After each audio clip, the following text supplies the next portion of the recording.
Welcome to Bed Crime Stories Podcast. I'm your host, T. To my bed crimers, good morning, good afternoon, good evening, wherever you are. Thank you for joining me. To anyone new here, a warm welcome. Thank you so much for checking out my channel. Let me just ask that after listening to or watching the video, if you learned something or if it caused you to think a little, do me a favor, smash the like button. Now, let's dig in. According to NewsNation, surviving roommate Dylan Mortensen thought that the noises she heard around 4 a.m.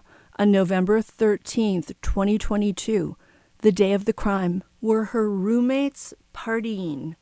Per NewsNation, Mortensen spoke directly to one of their sources, and she allegedly told them this information. The source told NewsNation that Dylan explained that she asked her roommates to quiet down and thought that the masked man clad in black was a party guest.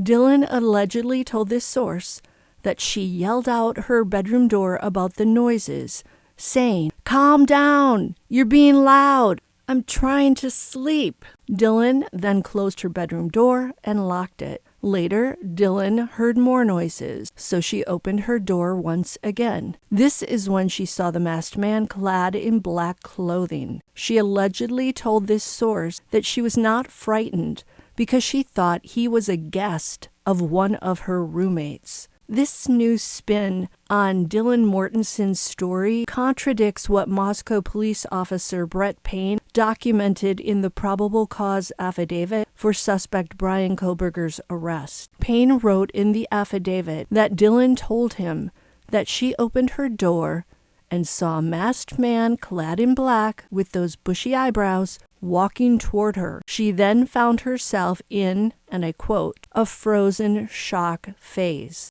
The story in the affidavit is very different from the NewsNation story. So, was Mortensen not afraid of the masked man? Or was she in a frozen shock phase and unable to move and unable to dial 911 for 6 hours? If she wasn't frightened, then that's a good explanation for why nobody dialed 911 until 11:58 a.m. If she was in that frozen shock phase, then it's more understandable that she didn't dial 911. So, do we trust in NewsNation's unnamed source, or do we trust in the probable cause affidavit? My gut says trust the affidavit. Here's why.